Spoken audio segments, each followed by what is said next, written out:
안녕하세요. 저는 핸들밥 먹은 지 어느덧 30년이 훌쩍 넘은 이제는 머리가 희끗한 50대 후반의 화물차 기사입니다. 인생 참 알다가도 모르겠습니다. 죽으라는 법은 없는지 칠흑 같은 어둠 속에서도 기어이 한 줄기 빛은 찾아오더군요. 오늘 제가 들려드릴 이야기는 제 인생에서 가장 춥고 혹독했던 겨울, 그리고 그 겨울 끝에 찾아온 기적 같은 봄날에 관한 이야기입니다.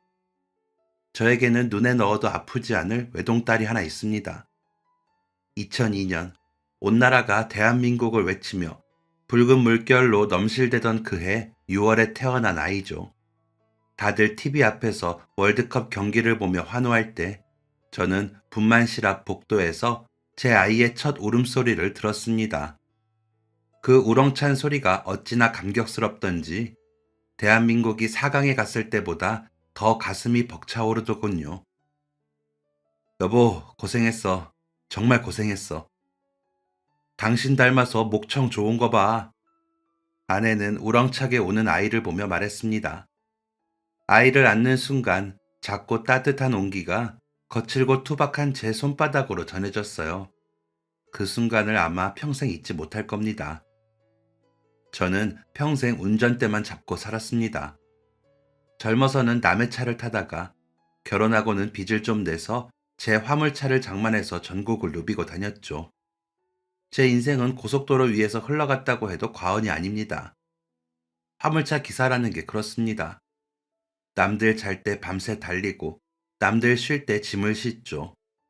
밥대를 놓치는 건 예사고 잠은 운전석 뒤편 좁은 공간에서 새우잠을 잘 때가 많습니다. 여름엔 달궈진 엔진 열기 때문에 찜통이고 겨울엔 시동을 끄면 그야말로 냉동 창고가 따로 없죠. 그래도 저는 행복했습니다.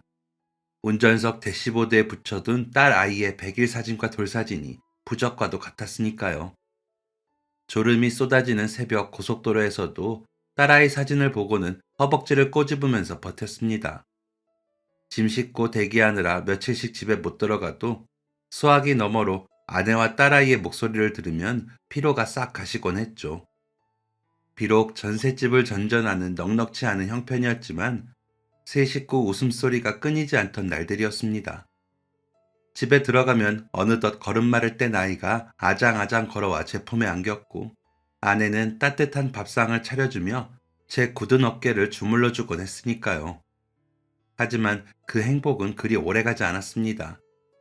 제 인생을 송두리째 뒤흔드는 비극이 찾아왔기 때문이죠. 아내는 평소에도 소화기관이 약했어요. 그래서 각종 소화제를 구비해 놓고는 했죠. 그런데 어느 날부터인가 안색이 백지장처럼 하얗게 변하더니 살이 눈에 띄게 빠지기 시작했습니다. 이건 단순한 소화불량이 아니다 싶어서 아내의 손을 잡고 무작정 병원을 찾았습니다. 의사의 입에서 나온 말은 충격적이었어요. 위암입니다. 암세포가 복막까지 퍼져서 지금 당장은 수술이 어려울 것 같네요. 그 순간 진료실 바닥이 꺼지는 것 같았습니다. 아내 역시 하얗게 질린 얼굴로 제 옆에서 아무 말도 하지 못했어요. 이전에 들어둔 암보험 덕분에 당장의 큰 병원비는 해결할 수 있었습니다. 문제는 따로 있었어요. 바로 어린 딸아이였습니다. 의사 선생님은 입원해서 집중적인 항암 치료를 받자고 권했습니다만 아내가 완강히 고개를 저었어요. 여보, 나 입원 안 해. 통원 치료 받을래. 그게 무슨 소리야? 의사 선생님이 입원하라잖아. 당신 몸이 먼저지. 우리 지은이 이제 겨우 5살이야. 엄마 없이 밤에 어떻게 자? 나 병원에 갇혀 있으면 눈에 밟혀서 치료도 안 돼. 집에서 다닐게. 아내의 고집을 꺾을 수 없었습니다. 결국 아내는 그 독한 항암 주사를 맞고 집으로 돌아오는 통원 치료를 선택했어요. 그때부터 우리 집은 눈물바다가 되었습니다. 항암제가 들어가면 아내는 며칠씩 먹지도 못하고 위액을 토해냈어요. 머리카락은 한 움큼씩 빠졌죠. 그런데도 아내는 딸아이가 어린이집에서 돌아올 시간이 되면 비틀거리는 몸을 일으켜 모자를 쓰고 억지 미소를 지었습니다. 지은아, 엄마가 맛있는 거 해줄까? 당신 누워있어. 내가 할게, 내가. 제가 말려도 아내는 듣지 않았습니다.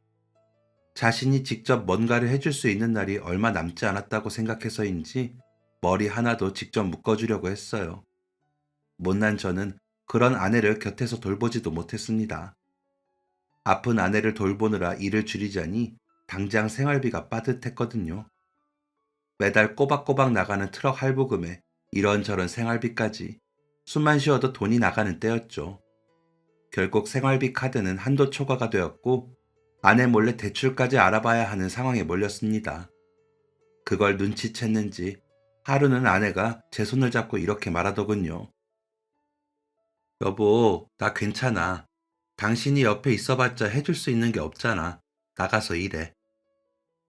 당신 혼자 두고 내가 어떻게 운전대를 잡아. 지은이 곧 생일이잖아. 우리 딸 맛있는 케이크라도 사줘야지. 굶길 거야? 아내의 그 말이 비수처럼 꽂혔습니다. 아픈 사람 두고 나오는 발걸음은 천근만건이었지만 딸아이 밥은 먹여야 했기에 운전대를 다시 잡을 수밖에 없었어요. 그해 12월은 유난히도 추웠습니다. 낮에는 집에 들러 아내를 살피고 밤에는 짐을 싣고 부산으로 목포로 미친 듯이 달렸죠. 운전석 옆에 굴러다니는 식은 김밥 한 줄로 끼니를 때우며 흐려지는 눈을 비비고 또 비볐습니다. 졸음이 쏟아질 때마다 대시보드에 붙여둔 딸아이 사진과 머리카락이 다 빠진 채 잠든 아내의 모습을 떠올리며 허벅지를 꼬집었어요. 아빠, 나 케이크 먹고 싶어. 예쁜 공주님 그려진 거. 전화기 너머로 들려오던 딸아이의 목소리가 귓가에 맴돌았습니다. 하지만 제 주머니에는 달랑 몇만 원이 전부였어요. 원래는 짐을 내려주고 운임을 받아야 했지만 화주는 당장 현금이 없다며 이달 말로 결제를 미뤘습니다. 그러자니 온몸에 힘이 쭉 빠졌어요. 그래도 딸 생일이니 작은 케이크라도 하나 사가자. 그렇게 스스로를 달래며 엑셀을 밟았습니다. 영하 10도의 강추위 탓에 도로는 곳곳이 얼어붙어 있었어요. 저 역시 평소보다 조심하며 도로를 달리고 있었죠. 그러다 도로 위에서 무언가 이질적인 걸 발견했습니다. 뭐야 저거? 순간 잘못 봤나 싶어 눈을 비비고 다시 앞을 주시했습니다. 시속 100km로 차들이 쌩쌩 달리는 고속도로 한복판에 차 한 대가 비상등도 없이 덩그러니 서 있었어요. 그 앞으로 한 남자가 위태롭게 서서 옷을 흔들고 있었습니다. 순간적으로 등골이 오싹해지며 머리카락이 쭈뼛 서는 느낌이었어요. 그 칠흑 같은 고속도로 1차선에서 식별조차 어려운 검은색 옷을 입고 서 있다뇨. 그건 자살 행위나 다름없었습니다. 화물차 운전석이 승용차보다 시야가 높은 탓에 그나마 일찍 발견한 게 다행이라면 다행인 상황이었죠. 그대로 고장난 차를 피해가기 위해 차선을 변경하려다 순간 멈칫했습니다. 뒤따라오는 차들은 저 사람을 못 보고 그대로 덮칠 수도 있겠다는 생각이 들었어요. 결국 사람 목숨 하나 살리자는 생각에 본능적으로 비상등 버튼을 누르고 브레이크를 밟았습니다. 그렇게 제 트럭을 승용차 뒤쪽에 붙여 세우고는 삼각대를 챙겨 들고 밖으로 나갔습니다. 차 문을 여니 살을 애는 듯한 칼바람이 뺨을 때렸어요. 저는 트럭 뒤에 얼른 삼각대부터 설치하고는 남자에게 달려갔습니다. 이보쇼, 차들이 쌩쌩 달리는데 거기서 그러고 서 있으면 어떡합니까? 죽고 싶어 환장했냐는 말까지 하려다가 멈칫했습니다. 가까이서 본 남자의 몰골이 말이 아니었거든요. 얼굴은 창백하게 변해 있고 입술은 파랗게 변해 덜덜 떨리고 있었습니다. 영하 10도의 날씨에 얇은 티셔츠 하나만 입고 외투를 흔들고 있었으니 어찌 보면 당연한 일이었죠. 그 사이 남자가 힘겹게 입을 열었습니다. 죄송합니다. 차가 갑자기 서버려서 어떻게 조치할 방법이 없었습니다. 그럼 삼각대라도 세워놔야지. 그렇게 맨몸으로 서 있으면 어떡합니까? 차 안을 뒤졌는데 아무것도 없어서요. 남자는 혹시 모를 사고를 방지하기 위해 나와서 옷을 흔들고 있었다고 자초지종을 설명했습니다. 저는 그 사이 차량 안을 살폈어요. 그러다 뒷좌석에 남은 이들을 발견하고는 멈칫했습니다. 하얗게 기민 서린 차창 너머로 젊은 엄마가 핏기 없는 얼굴로 어린 아이를 품에 꼭 껴안고 오들오들 떨고 있었어요. 남자는 제 시선을 눈치채고는 얼른 설명을 덧붙였습니다. 아이가 감기에 걸려서 도저히 밖에 나와 있게 할 수 없었습니다. 그 말을 듣는데 방금까지 치솟았던 화가 눈 녹듯 사라지고 가슴이 찡하게 아려왔습니다. 이 젊은 아빠가 왜 자기 옷까지 벗어 던지고 도로 한복판에서 맨몸으로 차를 막고 있었는지 그제야 이해할 수 있었어요.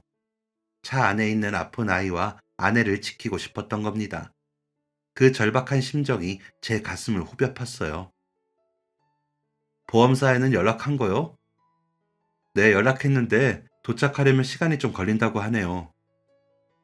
저는 제 트럭 쪽을 가리키며 말했습니다. 아이랑 아이 엄마는 차 안에 타고 있어요. 히터 켜놨으니까 여기보단 나을 겁니다. 네? 아니, 그래도 선생도 가서 몸 좀 녹이고 있어요. 얼른요.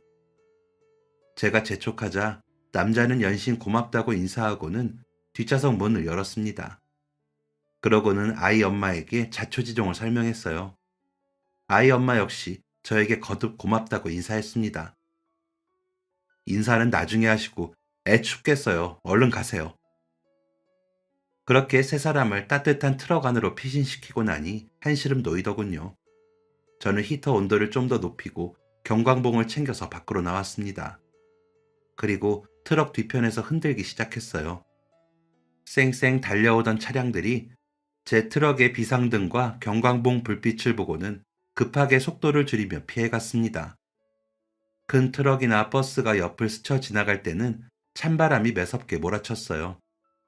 그럴 때마다 저도 모르게 몸이 움츠려 들었습니다. 한참을 그렇게 서 있자니 손발의 감각도 점점 무뎌졌어요. 하지만 혹시 모를 사고를 예방하기 위해 있는 힘껏 경광봉을 흔들었습니다. 20분 넘게 그러고 서 있으니 멀리서 견인차의 사이렌 소리가 들려오더군요. 세상에 그 소리가 그렇게 반가울 수가 없었습니다. 상황이 정리되고 고장난 차가 안전하게 견인될 준비를 마치자 그제야 긴장이 풀렸어요. 트럭에서 내린 부부는 제 앞에서 어쩔 줄을 몰라 했습니다. 온기를 되찾은 아이 엄마는 연신 눈물을 훔쳤고 남편은 허리를 90도로 숙이며 말했습니다. 선생님, 정말 감사합니다. 선생님이 저희 가족을 살려주셨습니다. 이 은혜를 어떻게 갚아야 할지. 그러더니 남자는 꽁꽁 언 손으로 지갑을 꺼내 저에게 사례금을 건네려고 했습니다. 저는 그런 남자의 손을 정중히 밀어냈어요. 됐습니다. 돈 받자고 한 일도 아니고요. 그래도 선생님이 저희 가족 목숨을 살려주셨는데요. 저도 집에 딸아이가 있어서 남일 같지 않아 그런 겁니다. 아이가 아프다면서요. 얼른 댁에 가세요. 히터부터 빨리 트시고요. 저는 그렇게 말하고 얼른 트럭 뒤편으로 향했습니다. 설치해둔 삼각대를 회수하기 위해서였죠. 그러고는 남자가 사례금을 건네기 전에 도망치듯 트럭에 올랐습니다. 백미러로 보니 남자는 제 트럭이 시야에서 사라질 때까지 그 추운 도로 위에 서서 고개 숙여 인사를 하고 있더군요. 다시 캄캄한 고속도로를 달리는데 몸은 꽁꽁 얼었지만 마음만은 이상하게 훈훈했습니다. 비록 수금은 못해서 빈털털이었지만 사람 셋을 살렸다는 생각에 가슴 한구석이 뿌듯했어요. 하지만 막상 집 근처 톨게이트가 가까워지자 현실적인 걱정이 파도처럼 밀려왔습니다. 결국 빈손이네. 수금을 하면 딸아이 생일 케이크도 사주고 겨울 외투도 하나 사주려고 했는데 모든 게 허사가 되고 말았습니다. 착잡한 마음에 가까운 휴게소에 차를 세웠어요. 쓰린 속을 달래려 담배나 한 대 피우려고 무심코 조수석 쪽을 보는데 뭔가 하얀 것이 눈에 띄었습니다. 저게 뭐지? 분명 아까는 없었던 두툼한 흰 봉투 하나가 조수석 시트 구석에 놓여 있었어요. 저는 고개를 갸웃하며 봉투를 집어들었습니다. 꽤 묵직했어요. 봉투를 열어본 저는 그만 헉 하고 숨을 멈췄습니다. 봉투 안에는 빳빳한 만원권 지폐가 들어있었습니다. 떨리는 손으로 세어보니 무려 30만 원이었어요. 돈 사이로는 급하게 휘갈겨 쓴 꼬깃꼬깃한 메모지 한 장이 끼워져 있었습니다. 덕분에 살았습니다. 저희 가족의 생명의 은인이십니다. 가진 현금이 이것밖에 없네요. 다시 한번 감사합니다. 그 메모를 읽는데 저도 모르게 코끝이 시큰해졌습니다. 제가 트럭 뒤편의 삼각대를 정리하러 간 사이 남자가 급하게 넣어둔 사례금이었어요. 봉투를 들고는 한참을 망설였습니다. 돌아간다고 한들 그 남자를 다시 만난다는 보장이 없었습니다. 더군다나 이렇게까지 건넨 호의를 다시 돌려주는 것도 무안했어요. 무엇보다 이 돈이면 딸이 말한 공주 케이크도 사고 딸의 겨울 외투도 살 수 있겠다는 생각이 들었습니다. 저는 잠시 망설이다가 봉투를 품에 넣었어요. 그러고는 서둘러 시동을 걸었습니다. 집으로 돌아가는 길, 저는 시장과 백화점을 돌며 필요한 물품을 하나씩 구매했습니다. 먼저 제과점에 들러 딸아이가 얘기한 공주님 케이크를 샀습니다. 그리고 백화점으로 달려가서 분홍색 오리털 패딩 점퍼도 샀죠. 가격표를 보니 손이 떨렸지만 눈 딱 감고 결제했습니다. 마지막으로 청과물 시장에 들러 망고 한 박스를 샀습니다. 며칠 전부터 입안이 다 헐어서 물도 제대로 못 넘기던 아내가 TV를 보면서 지나가듯 한 말이 가시처럼 목에 걸려 있었거든요. 아, 저 노란 망고 참 달겠다. 입에 넣으면 사르르 녹을 것 같네. 아내의 말을 떠올리며 가장 크고 싱싱한 걸로 골랐습니다. 그렇게 양손 가득 선물을 들고 현관문을 열자 딸아이가 아빠! 하고 달려나왔어요. 그러더니 제 손에 들린 케이크 상자를 보고는 눈이 휘둥그레지더군요. 우와, 이게 뭐야? 공주님 케이크다. 아빠 최고, 진짜 최고. 딸아이는 제 다리에 매달려 방방 뛰었고 부엌에서 나온 아내는 놀라서 물었습니다. 여보, 당신 이거 무슨 돈으로 샀어? 이 비싼 걸 다 애 생일이라고 너무 무리한 거 아니야? 창백하게 질린 얼굴로 저를 걱정하는 아내를 보자 울컥 눈물이 솟구치더군요. 저는 아내에게 차마 고속도로 위에서 있었던 그 위험천만한 일은 말하지 못했습니다. 그저 어깨를 으쓱하며 큰소리 쳤죠. 걱정 마. 이번에 부산 가는 짐이 운임을 아주 잘 쳐줬어. 그리고 화주 사장님이 일 잘해줘서 고맙다고 특별 보너스까지 챙겨주시더라고. 당신 남편 능력 있지? 제 거짓말에 아내는 그제야 마음이 놓였는지 웃었습니다. 하여간 못 말려. 병색이 완연한 얼굴이었지만 그날만큼은 신혼 때처럼 곱고 예뻐 보였어요. 저희 가족은 촛불을 켜고 생일 축하 노래를 불렀습니다. 세 식구가 촛불 앞에서 참으로 오랜만에 소리내어 웃었어요. 좁고 허름한 방이었지만 촛불에 비친 가족들의 얼굴을 보고 있자니 그 어떤 부자도 부럽지 않았습니다. 노래가 끝나고 케이크를 잘라주었지만 아내는 항암 치료 부작용으로 입안이 온통 헐어서 부드러운 생크림조차 제대로 삼키지 못했습니다. 미안해하는 아내를 보며 저는 급히 망고 껍질을 까서 노란 속살을 숟가락으로 떠 입에 넣어주었습니다. 이건 괜찮을 거야. 자, 해봐. 조심스럽게 망고를 받아먹은 아내가 눈을 지그시 감았습니다. 정말 달다. 입안에서 그냥 녹네. 여보, 고마워. 진짜 맛있다. 그날 밤 잠든 딸아이의 머리맡에는 분홍색 패딩 점퍼가 놓여 있었어요. 내일 유치원 갈 때 입을 거라고 애지중지하는 딸아이를 보니 괜스레 뿌듯했어요. 아내는 제 손을 꼭 잡으며 말했습니다. 여보, 나 오늘 정말 행복해. 당신 덕분에 우리 지은이 생일도 챙겨주고. 아빠가 딸 생일 챙겨주는 건 당연한 거지. 아내의 말에 의기양양하게 답했지만 속으로는 내심 안도의 한숨을 내쉬었어요.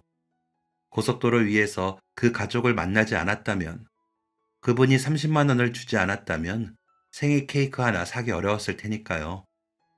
그 후로 시간은 멈추지 않고 흘렀습니다. 겨울이 지나고 앙상한 가지에 꽃망울이 맺힐 무렵 아내의 상태가 급격히 나빠지기 시작했어요. 진통제로도 잡히지 않는 고통 속에서도 아내는 딸아이 걱정뿐이었습니다. 그리고 벚꽃이 눈처럼 흩날리던 어느 봄날, 아내는 결국 제 손을 잡은 채 조용히 숨을 거두었습니다. 지은이, 우리 지은이 부탁해. 그 한마디를 남기고 아내는 제 곁을 떠났습니다. 장례를 치르고 돌아온 집은 적막강산이었어요. 엄마 냄새가 배어있는 베개를 끌어안고 우는 딸아이를 겨우 달래서 재운 후 저는 다짐하고 또 다짐했습니다. 여보, 걱정하지 마. 우리 지은이 내가 남부럽지 않게 잘 키울게. 당신 목까지 사랑 듬뿍 주면서 구김살 없이 반듯하게 키울게. 지켜봐줘. 그날부터 저는 아내 목까지 해내기 위해 고군분투했습니다. 평생 운전대만 잡던 투박한 손으로 아이를 키우자니 보통 일이 아니었어요. 가장 힘들었던 건 아침이었습니다. 유치원에 가려면 머리를 묶어야 하는데 트럭 핸들을 돌리던 제 곰발바닥 같은 손으로 그 얇은 고무줄을 다루자니 어찌나 어렵던지요. 아이고, 또 엉켰네. 미안해. 아빠가 다시 해줄게. 아빠, 아파. 머리 당기지 마. 삐뚤빼뚤 묶인 머리를 하고 유치원 버스에 오르는 딸아이의 뒷모습을 볼 때마다 가슴 한구석이 욱신거렸습니다. 다른 애들은 엄마가 예쁘게 따아줬을 텐데 우리 애만 촌스러운 것 같아 미안했습니다. 소풍날이면 새벽부터 일어나 김밥을 쌌어요. 옆구리가 터지고 밥알이 튀어나온 못난이 김밥이었지만 딸아이는 아빠 김밥이 제일 맛있다면서 엄지손가락을 치켜 세워주었습니다. 그럴 때면 먼저 떠난 아내 생각에 화장실에서 몰래 눈물을 훔치곤 했어요. 낮에는 아이들 돌보고 아이가 잠든 밤에는 다시 트럭을 몰고 나갔습니다. 고속도로를 달리다 졸음이 쏟아지면 허벅지를 멍이 들도록 꼬집었고 외로움이 밀려오면 대시보드에 붙여둔 아내 사진을 보며 말을 걸었습니다. 여보, 나 잘하고 있는 거 맞지? 지은이 오늘 받아쓰기 100점 받아왔어. 당신 닮아서 똑똑한가 봐. 어린 딸을 집에 혼자 두고 나오는 날이면 발길이 떨어지지 않아 현관 앞에 서서 한참을 망설였어요. 아빠, 걱정 말고 다녀와. 나 씩씩하게 잘 자고 있을게. 고사리 같은 손으로 제 등을 떠미는 딸아이를 보며 현관문이 닫힐 때까지 손을 흔들었습니다. 그리고 트럭에 올라 시동을 걸면 엔진 소리에 묻혀 꺼이꺼이 울음을 토해내곤 했습니다. 그렇게 치열하게 하루하루를 버텼습니다. 엄마 없는 아이라는 소리 듣게 하기 싫어서 옷도 더 깔끔하게 입혔고 준비물 하나 빠뜨리지 않으려 알림장을 수십 번씩 확인했어요.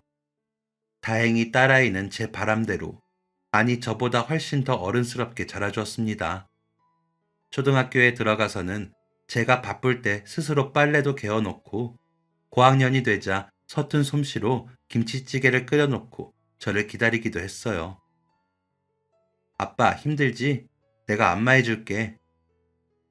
운전을 마치고 돌아온 제 어깨를 주물러주는 딸아이의 작은 손이 점점 커져가는 걸 느끼며 저는 세월의 흐름을 실감했습니다. 사춘기 시절 남들 다 겪는다는 반항 한 번 없이 착하게 자라준 딸. 엄마가 보고 싶을 텐데도 제 앞에서는 한 번도 내색하지 않던 속 깊은 아이. 어느덧 딸아이는 고등학교를 우수한 성적으로 졸업하고 대학에 들어갔습니다. 대학에 들어가서는 장학금을 받으려고 날이 새도록 공부했어요.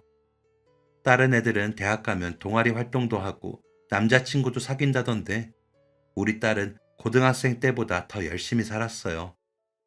제 부담을 조금이라도 덜어주기 위해서였죠. 그렇게 치열하게 공부한 끝에 4년 내내 장학금을 받고 다녔습니다. 그래서인지 대학 졸업식 날 학사모를 쓴 딸아이를 보니 대견한 마음에 눈물이 찔끔 나더군요.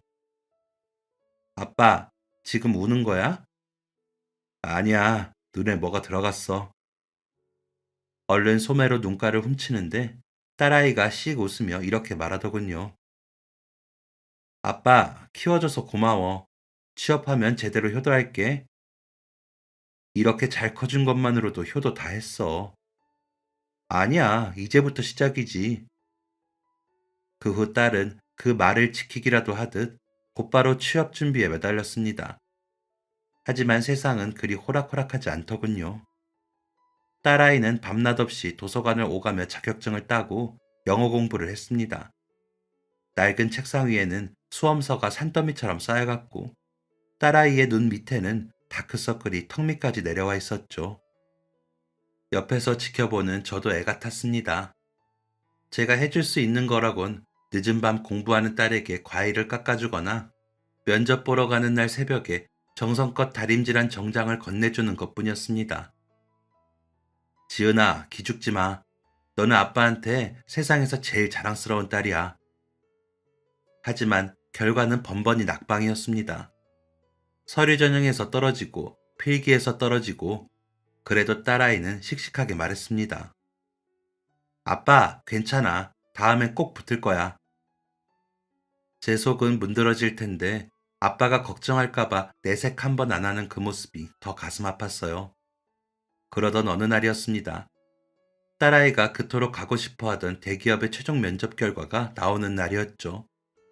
저도 하루 종일 일이 손에 잡히지 않았습니다. 저녁에 집에 들어가니 불 꺼진 방에서 딸아이가 이불을 뒤집어 쓰고 있더군요. 지은아, 혹시 결과 나왔니? 이불 속에서 작은 흐느낌이 들려왔습니다. 한참 후 방에서 나온 딸이 울먹이며 말했어요. 아빠 미안해. 나 또 떨어졌어. 면접관님들이 끄덕여 주셔서 기대했는데. 딸아이는 제 품에 안겨 펑펑 울었습니다. 그동안 참았던 서름이 한꺼번에 터져 나온 거겠죠. 자식 우는 모습을 보는 부모 마음이 오죽하겠습니까? 대신 울어줄 수도 없고 대신 아파해줄 수도 없으니 그저 등만 토닥여줄 뿐이었습니다. 며칠 동안 딸아이는 방 밖으로 잘 나오지도 않고 밥도 먹는 둥 마는 둥 했습니다. 생기를 잃어가는 딸을 보니 안 되겠다 싶더군요. 결국 저는 그날 밤 딸아이를 불러서 식탁에 앉혔습니다. 딸아이는 그새 얼굴이 헬쓱해져 있었어요. 지은아, 기분 전환할 겸 여행이라도 다녀올래? 여행? 딸아이는 제 말에 눈이 동그래져서 물었어요. 그러나 이내 시무룩하게 말하더군요. 지금 내 상황에 무슨 여행이야. 원래 더 높이 뛰려면 뒤로 한 발짝 물러서야 하는 법이야. 머리 좀 식히고 와. 바다라도 보고 오면 가슴이 뻥 뚫릴 거야. 저는 딸아이 손에 봉투에 넣어둔 돈을 쥐어주었습니다. 너 바다 좋아하잖아. 가서 맛있는 회도 사 먹고 바다 구경도 실컷 하고 와. 딸아이는 못 이기는 척 고개를 끄덕였습니다. 알았어, 생각해 볼게. 딸아이는 결국 부산에 다녀오기로 했어요. 2박 3일의 일정이었죠. 여행 당일 저는 딸아이를 기차역까지 태워다 줬습니다. 가서는 아무 생각하지 말고 푹 쉬다 와. 알았지? 알았어. 아빠도 나 없다고 대충 때우지 말고 밥 잘 챙겨 먹어. 알았어. 잘 챙겨 먹을게. 딸아이는 간단하게 꾸린 짐을 들고 차에서 내렸어요. 기차역을 향해 멀어지는 딸아이의 뒷모습을 보면서 저는 속으로 빌었습니다. 부디 푸른 바다를 보고 훌훌 털어버리고 오기를. 다시 예전의 그 씩씩한 미소를 되찾아오길 말이죠. 그때까지만 해도 그날이 제 인생에서 가장 악몽 같은 하루가 될 줄은 꿈에도 몰랐습니다. 딸이 떠난 그날 저녁이었어요. 혼자 라면을 끓여 먹고 TV를 보고 있는데 식탁 위에 둔 휴대전화가 요란하게 울렸습니다. 모르는 번호였어요. 이 시간에 누구지? 그렇게 혼잣말을 중얼거리며 대수롭지 않게 전화를 받았습니다. 여보세요? 아, 예. 혹시 유지은 씨 보호자 되십니까? 네, 제가 아비 되는데요. 누구시죠? 수화기 너머의 목소리는 다급하고 차가웠습니다. 여기 병원 응급실입니다. 좀 전에 빗길에 미끄러진 승용차가 따님이 탄 택시를 들이받는 대형 추돌 사고가 났습니다. 순간 아무 생각도 들지 않았습니다. 방금 내가 무슨 소리를 들은 건지 이해가 되지 않았어요. 네? 사고라니요? 우리 지은이가요? 네. 현재 따님 상태가 위중해서 긴급 수술에 들어갔습니다. 지금 바로 병원으로 와주셔야겠습니다. 그 말을 듣는 순간 눈앞이 캄캄해지고 온몸에 피가 싹 빠져나가는 것 같았습니다. 손이 덜덜 떨려 하마터면 전화기를 놓칠 뻔했어요. 전화를 끊자 심장이 터질 듯이 쿵쾅거리고 숨이 잘 쉬어지지 않았습니다. 저는 입고 있던 러닝 셔츠 바람에 겉옷만 대충 걸치고 집을 뛰쳐나왔습니다. 정신없이 제 승용차에 시동을 걸었어요. 차창 밖으로는 야속하게도 장대비가 쏟아지고 있었습니다. 차량의 와이퍼가 쉴 새 없이 빗물을 밀어냈습니다. 핸들을 잡은 손이 덜덜 떨렸어요. 조수석에 놓인 딸아이의 사진을 볼 때마다 가슴이 난도질 당하는 것 같았습니다. 저는 먼저 떠난 아내에게 빌고 또 빌었어요. 여보, 당신이 좀 지켜줘. 지은이까지 잘못되면 나 못 살아. 제발 당신이 거기서 막아줘. 그렇게 중얼거리며 핸들을 움켜잡았어요. 그렇게라도 하지 않으면 정신줄을 놓을 것만 같았습니다. 그렇게 지옥 같은 시간을 뚫고 병원에 도착했어요. 차를 아무데나 버려두다시피 하고 응급실로 뛰어 들어갔습니다. 선생님, 유지은 어디 있습니까? 비에 흠뻑 젖은 채 한쪽 신발은 벗겨진 줄도 모르고 뛰어들어왔으니 미친 사람 같았을 겁니다. 간호사가 저를 진정시키며 수술실 앞을 가리켰어요. 수술실 위에는 수술 중이라는 빨간 램프가 켜져 있었습니다. 그 붉은 불빛이 마치 제 딸의 생명을 태우는 불꽃 같아서 차마 똑바로 쳐다볼 수가 없더군요. 저는 수술실 앞 의자에 털썩 주저앉았습니다. 그러고는 미친 사람처럼 중얼거렸어요. 안 돼, 안 돼, 지은아.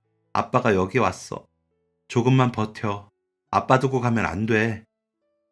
수술실 앞에 앉아 온갖 신에게 기도했습니다. 제발 살려만 달라고. 살려만 주시면 평생 착하게 살겠다고 빌고 또 빌었어요. 1시간, 2시간, 피말리는 시간이 흘렀습니다.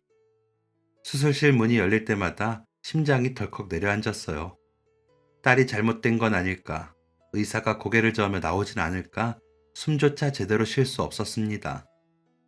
얼마나 시간이 지났을까요? 마침내 수술 중 램프가 꺼지고 수술실 문이 열렸습니다. 초록색 수술복을 입은 의사 선생님이 지친 표정으로 걸어 나왔어요. 저는 바닥을 기어가듯 달려가 의사 선생님 앞에 섰습니다.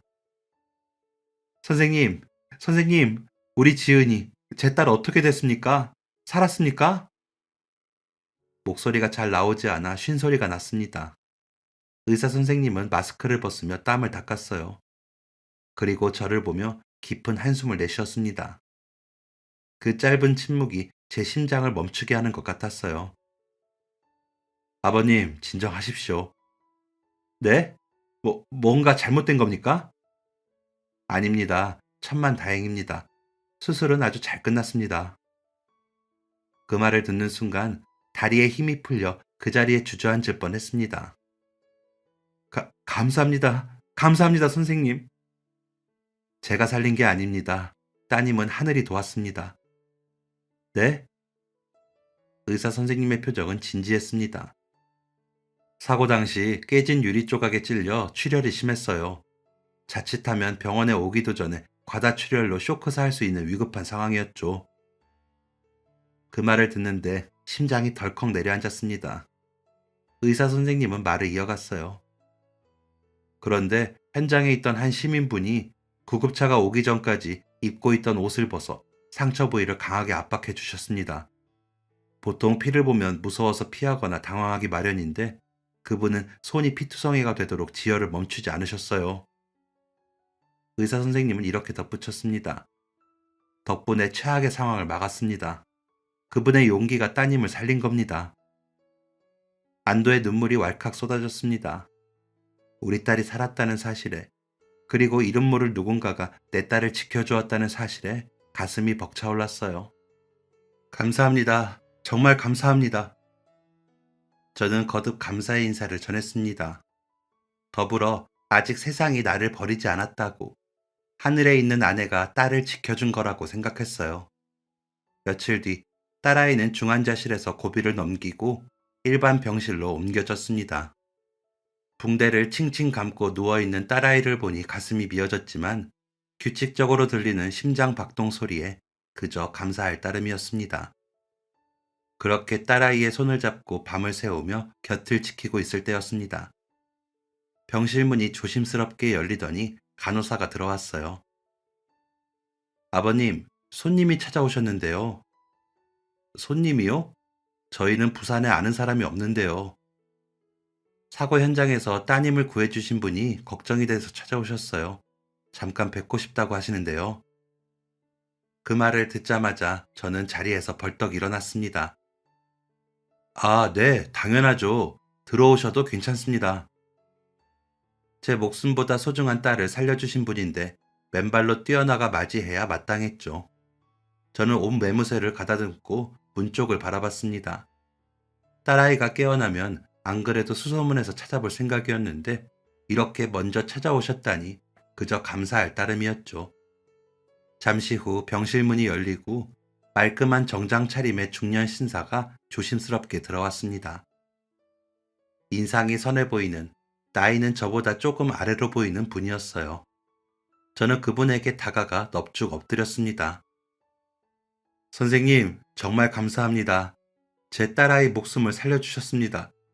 이 은혜를 어떻게 갚아야 할지. 제가 울먹이며 말하자 남자가 화들짝 놀라며 급히 제 팔을 잡고 일으켜 세웠습니다. 아닙니다. 당연히 해야 할 일을 했을 뿐인데요. 일어나시죠. 정말 감사합니다. 따님은 좀 괜찮으신지 아무래도 걱정이 돼서 찾아뵀습니다. 저는 남자의 부축을 받아 몸을 일으키며 고개를 들었습니다. 그리고 눈물 젖은 눈으로 남자의 얼굴을 본 순간 저도 모르게 멈칫했어요. 어딘가 낯이 익은 얼굴이었거든요. 퍼뜩 머릿속을 스치는 기억 하나가 있었습니다. 추운 겨울 고속도로를 달리다 고장난 차량을 발견하고 멈춰선 그날의 기억이 번개처럼 제 뇌리를 스치고 지나갔어요. 남자 역시 제 얼굴을 한참 동안 뚫어지게 쳐다보더군요. 처음엔 의아해하던 남자의 표정이 저처럼 점점 놀라움으로 바뀌어 갔습니다. 남자가 잡고 있던 제 팔을 천천히 놓으며 떨리는 목소리로 물었습니다. 혹시 오래전에 고속도로에서 고장난 차량을 도와주신 적 있지 않습니까? 설마 선생님이 세상에, 그때 그 화물차 사장님이 맞군요. 남자는 제 대답에 반색하며 제 두 손을 덥석 잡았습니다. 저 역시 눈앞의 현실이 믿기지 않았어요. 그 혹독한 겨울밤, 고속도로 한복판에서 겉옷을 흔들던 젊은 가장, 제 트럭에 30만 원을 몰래 두었던 그 남자가 제 딸을 살린 생명의 은인이라니. 기적 같은 재회에 남자 역시 감격한 표정이었어요. 이게 무슨 일입니까? 사장님을 여기서 뵙다니. 그러게 말입니다. 어떻게 이런 인연이. 우리는 병실 한가운데서 서로를 부둥켜 안고 한참을 말을 잇지 못했습니다. 춥고 깜깜한 도로 위에서 만났던 인연을 이렇게 생명의 은인으로 다시 만나다니요. 우리는 자리를 옮겨서 병원 휴게실 자판기 앞에 마주 앉았습니다. 남자는 따뜻한 캔커피를 제 손에 쥐어주며 아직도 믿기지 않는다는 듯 고개를 저었어요. 그날 이후로 사장님을 찾으려고 백방으로 수소문했습니다. 하지만 아는 거라곤 사장님 얼굴뿐이라 찾을 길이 없더군요. 그렇게 은혜도 못 갚고 평생 마음의 빚으로 남아 있었어요. 은혜라니요, 당치 않습니다. 오히려 제가 큰 도움을 받았는걸요. 우리는 커피가 다 식을 때까지 지난 세월을 이야기했습니다. 그러다 남자가 조심스럽게 그날의 이야기를 다시 꺼냈어요. 사실 사장님을 뵌 그날 안 좋은 생각을 하고 있었습니다. 남자의 입에서 나온 말은 충격적이었습니다. 당시 그는 운영하던 회사가 부도나고 빚더미에 앉아 더 이상 살아갈 구멍이 없다고 생각했답니다. 빚쟁이들의 독촉에 시달리다 못해 모든 걸 혼자 짊어지고 떠나려고 생각했다는 겁니다. 그런 마음을 먹고 가족과 마지막 여행을 떠난 참이었습니다. 물론 집사람에게는 말하지 않았죠. 지금 생각하면 참 어리석었습니다. 그런데 하필 그 춥고 어두운 산속 도로에서 차가 고장났다고 말했습니다. 막상 차가 멈추고 히터가 꺼지고 아이는 열이 펄펄 끓으니 덜컥 겁이 나더군요. 죽으려고 했던 놈이 막상 사고가 날까봐 무서워서 벌벌 떨었습니다. 무엇보다 내 자식이 잘못될까봐 그게 너무 두려웠어요. 남자는 도로 위에서 한참 동안 절박하게 옷을 흔들었다고 합니다. 하지만 차들은 남자를 쌩쌩 지나치기만 할 뿐 아무도 멈춰서지 않았다고 해요. 그러다 거대한 트럭 한 대가 끼익 소리를 내면서 멈춰섰고 제가 화를 내며 달려왔던 겁니다. 사장님이 죽으려고 환장했냐는 듯 소리를 지르시는데 저는 그게 꼭 살아라, 제발 살아라 하는 외침처럼 들렸습니다.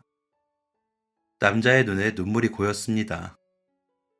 가족들을 트럭에 태워주시고 그 영하 10도의 칼바람 속에서 사장님은 묵묵히 경광봉을 흔드셨죠. 차 안에서 사장님의 그 넓은 등을 보는데 눈물이 멈추질 않더군요. 생면부지의 남도 우리를 살리려고 저렇게 목숨을 거는데 가장이라는 놈이 가족을 내팽개치고 혼자 떠날 생각을 했다니 스스로가 너무 부끄럽고 한심했습니다. 남자는 그때 결심했다고 합니다. 다시 살아보자. 악착같이 살아보자. 세상이 아직은 그리 차갑지 않구나. 우리를 지켜주는 사람이 있구나. 어찌 보면 사장님 뒷모습이 저에게 다시 살 용기를 준 거죠. 그 이야기를 듣는데 제 코끝도 찡해졌습니다. 저는 떨리는 목소리로 말했습니다. 사장님, 사실 저도 그날 사장님이 아니었으면 무너졌을 겁니다. 네? 그게 무슨... 저는 그날 밤에 제 사정을 털어놓았습니다. 딸아이 생일인데 돈 한 푼 못 받고 빈털터리로 돌아가던 상황을 말이죠. 사장님이 몰래 두고 가신 그 30만 원 덕분에 우리 딸아이 생일상을 차려줄 수 있었습니다. 그리고 저는 잠시 말을 잇지 못하다가 겨우 입을 열었습니다. 그 돈으로 아내가 먹고 싶다던 망고도 사줬습니다. 그게 아내가 마지막으로 먹은 과일이 됐고요. 아내는 다음 해 봄에 세상을 떠났거든요. 제 말에 남자는 짧은 탄식을 내뱉었습니다. 사장님이 주신 그 돈 덕분에 아내가 떠나기 전에 따스한 시간을 보낼 수 있었습니다. 제가 더 감사합니다. 비슷하게 힘든 시기를 건너온 두 가장은 서로를 마주보며 한참 동안 말을 잇지 못했습니다. 아마 서로 감정을 추스르느라 그런 거겠죠. 한참 뒤에야 남자가 먼저 입을 열었습니다. 그 후로 저는 죽을 힘을 다해 제기했습니다. 작은 무역회사를 차렸고 다행히 자리를 잘 잡았습니다. 그리고 사장님을 생각하며 한 가지 다짐한 게 있어요. 다짐이라뇨? 내 눈앞에서 누군가 위험에 처하면 그때 사장님처럼 나도 절대 외면하지 않겠다고요. 그게 빚을 갚는 길이라고 생각했습니다. 남자는 그러면서 딸아이의 사고 당시 상황을 이야기해 줬습니다. 부산 출장길에 우연히 빗길 사고를 목격했는데 택시가 도는 걸 보고 차를 세웠다고 합니다. 뛰어가 보니 뒷좌석에 젊은 아가씨가 피를 흘리며 쓰러져 있는데 솔직히 저도 사람인지라 덜컥 겁이 나더군요. 유리 파편이 널려 있고 피비린내가 나는데 다리가 후들거렸습니다. 하지만 남자는 도망치지 않았습니다. 제가 그들을 위해 칼바람을 맞으며 버텨주었던 그날을 떠올렸다고 합니다. 그때 사장님이 우릴 지켜주셨던 게 생각났습니다. 그래서 저도 입고 있던 외투를 벗어 상처를 틀어 막았습니다. 피가 멈추지 않아 무서웠지만 계속 그 젊은 아가씨에게 말을 걸면서 구급차가 올 때까지 버텼습니다. 남자는 제 손을 꽉 잡으며 말했습니다. 그런데 그 아가씨가 사장님 따님이었다니. 그 말을 듣는데 온몸에 전율이 일었습니다. 오래전 제가 베푼 작은 선의가 돌고 돌아 제 목숨보다 소중한 딸을 살린 겁니다. 만약 그때 제가 그냥 지나쳤다면, 이 남자가 제기하지 못했다면 제 딸은 어떻게 되었을까요? 그날 밤 저는 딸아이의 병실을 지키며 세상 모든 신에게 감사기도를 올렸습니다. 다행히 딸아이는 며칠 뒤 일반 병실로 옮겨졌고 빠르게 건강을 회복했어요. 퇴원하고 서울로 올라와서는 남자와 그 가족들을 초대하여 식사를 대접했습니다. 오래전 그날 제 트럭 안에서 열에 들떠 끙끙 앓던 꼬마아이는 어느새 예쁜 여대생이 되어 있더군요. 제 딸과 금세 친해져서는 서로 언니 동생 하며 웃는데 그 모습을 보는 것만으로도 흐뭇한 미소가 지어졌습니다. 식사 자리가 무르익을 무렵 남자가 딸아이에게 먼저 물었어요. 지은 양, 이제 몸은 좀 괜찮아요? 네, 덕분에 거의 다 나았어요. 흉터도 많이 옅어졌고요. 다행이네요. 듣자 하니 취업 준비 중이라고. 그 말에 딸이 쑥스러운 듯 고개를 끄덕였습니다. 네, 사고 당하기 전에 최종 면접에서 떨어져서 상심했는데 이렇게 큰 사고를 겪고 나니 면접에서 떨어진 건 아무것도 아니더라고요. 심기일전해서 다시 도전해 보려고요. 딸의 대답에 남자는 웃으며 고개를 끄덕였습니다. 전공이 경영학이라고 들었는데 맞나요? 네, 맞습니다. 딸아이가 태어나기 전에 남자가 몇 번 더 병문안을 왔었는데 그때 이런저런 얘기를 나누다가 딸아이 전공까지 얘기한 모양입니다. 너무 많은 얘기를 했나 그런 생각에 무안해서 헛기침을 하는데 남자가 양복 안주머니에서 명함 한 장을 꺼내 딸에게 건넸습니다. 그럼 우리 회사로 면접 한번 보러 와요. 마침 기획팀에서 신입사원을 뽑고 있거든요. 갑작스러운 제안에 딸아이의 눈이 휘둥그레졌습니다. 네? 아저씨 회사요? 옆에서 듣던 저도 놀라서 손사래를 쳤습니다. 아이고 사장님, 딸 구해준 것도 모자라 취업까지 너무 패기치는 거 아닙니까? 페라니오, 지은 양처럼 죽음의 고비를 넘기고도 씩씩하게 웃는 인재라면 우리 회사가 더 감사하죠. 딸아이는 떨리는 손으로 명함을 받았습니다. 그리고 다부진 목소리로 말했죠. 감사합니다. 저 정말 열심히 준비해서 갈게요. 실력으로 인정받겠습니다. 그 후 딸아이는 밤을 새워 이력서와 자기소개서를 준비했습니다. 남자의 회사에 서류를 제출했고 1차 서류 전형에 합격했다는 통보를 받았죠. 그리고 면접날, 딸아이는 제가 새벽에 다림질해준 정장을 입고 집을 나섰습니다. 아빠, 나 잘하고 올게. 몇 시간 뒤, 면접을 마치고 나온 딸에게서 전화가 걸려왔습니다. 목소리가 한껏 들떠 있더군요. 아빠, 나 면접 잘 본 것 같아. 사장님, 아니 대표님이 너무 좋게 봐주셨어. 그리고 다른 면접관님들도 내 포트폴리오를 칭찬해 주셨고, 그 말대로 며칠 뒤에 딸아이는 최종 합격 통보를 받았습니다. 합격 소식을 듣던 날, 우리 부녀는 서로 부둥켜 안고 펑펑 울었습니다. 긴 취업 터널을 빠져나온 기쁨도 있었지만, 이 모든 기적 같은 인연이 너무나 감사해서였죠. 딸아이는 지금 그 회사 기획팀에서 누구보다 열심히 일하고 있습니다. 야근하고 돌아온 딸아이가 그러더군요. 아빠, 대표님이 회식 자리에서 그러셨어. 자기는 사람을 볼 때 딱 하나 본다고. 위기 상황에서 도망치지 않는 사람인지, 남을 배려할 줄 아는 사람인지, 바로 우리 아빠 같은 사람을 말하는 거겠지? 그 말을 들으니 부끄러우면서도 한편으로는 뿌듯했습니다. 살아보니 세상 참 신기합니다. 우연이라는 건 없는 것 같아요. 오래전 제가 고속도를 위해서 베푼 작은 친절이 30만 원이라는 따뜻한 위로가 되어 돌아왔고, 다시 제 딸의 생명을 구하고 미래까지 열어주는 큰 복이 되어 돌아왔으니까요. 만약 그때 제가 나도 힘든데 남 도울 처지가 어디 있어? 하며 그냥 지나쳤다면 어땠을까요? 아마 평생 후회 속에 살았을지도 모릅니다. 아니, 제 딸을 잃었을지도 모르죠. 지금 이 순간에도 삶이 팍팍하고 힘들어 주위를 둘러볼 여유가 없는 분들이 계실 겁니다. 저 역시 그랬으니까요. 하지만 여러분, 내가 무심코 던진 작은 돌멩이 하나가 연못 전체에 파문을 일으키듯 우리가 베푸는 작은 선의가 가장 필요한 순간에 기적처럼 찾아올지도 모릅니다. 제 사연은 이걸로 마치겠습니다. 긴 이야기를 들어주셔서 감사합니다. 여러분 모두 안전운전 하시고 가정에 늘 기적같은 행복이 가득하시길 바랍니다. 지금까지 사연 들어주셔서 감사합니다. 사연이 재밌으셨다면 구독과 좋아요를 눌러주세요. 감사합니다. 안녕히 계세요.